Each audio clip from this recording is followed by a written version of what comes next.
Hey guys, welcome back here. If you're watching this on Facebook, if you're watching this on YouTube, welcome and thank you for stopping by. Today we're making crunchy mandazi. Okay, these had to be my favorite. These are my all-time favorite. These are very popular in the Congolese community, actually just in general all African countries. These are very popular. You will most likely find them at African parties. So yeah, these are not supposed to be the soft puff puff, soft mikate. No, these are supposed to be crunchy.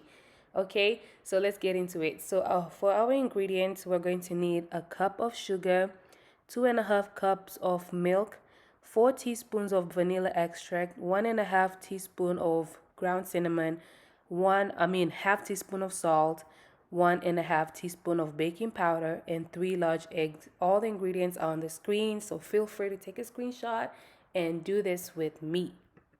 So I'm gonna start by mixing in my dry ingredients first, and then I'm gonna gradually mix in my liquid ingredients. One more thing you need to really know is that your liquid ingredients need to be cold, very cold. The colder the better. I did melt my butter in the microwave, but right after I got it out the microwave, I put it in the fridge so that it could cool down.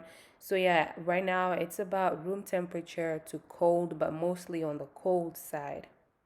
I honestly don't know why people separate the flour like this and then add the liquid ingredients, but oh, I just grew up seeing people do it, so I just do it now, okay?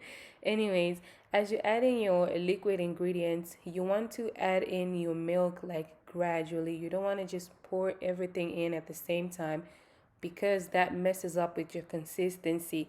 So you want to add in the milk like gradually as you go along and as you mix.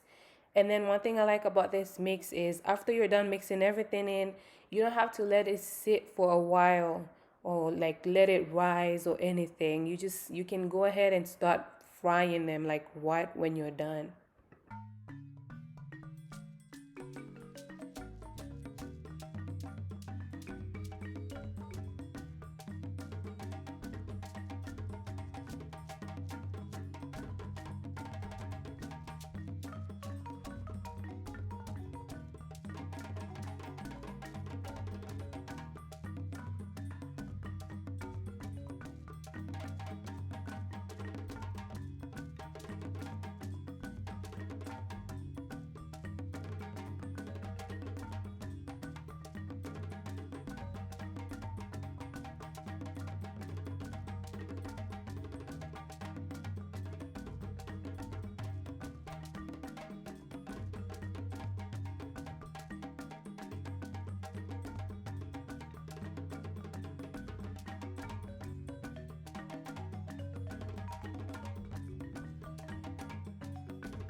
This is the consistency that you're looking to get. It's very thick and you don't have to worry about the lumps because those kind of just disappear as you go on. And now we move on to the frying part. This part can be really tricky if you have not measured or if you've not, like, you don't have the oil under control, because if the oil is too hot, your mandazi is going to cook on the outside and then it's still going to be doughy on the inside.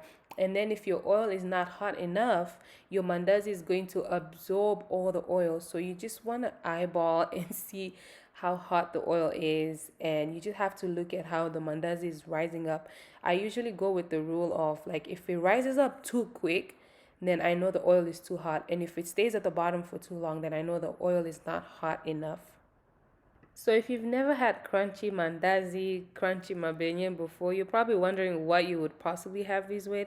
You can have these with hot tea, with soda, with juice, and they're just a really good snack. You can even have them alone. They're just perfect, okay?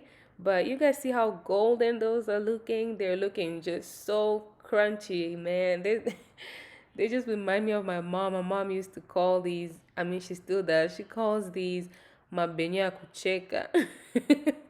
So I love these a lot. They just remind me of home, being in my mama's house, and being treated.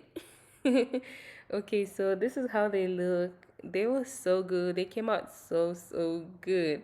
There's no oil on the inside, which means my oil was perfect. And yeah, they're just looking so good. Thank you guys for watching. And I'll see you in my next video. Bye.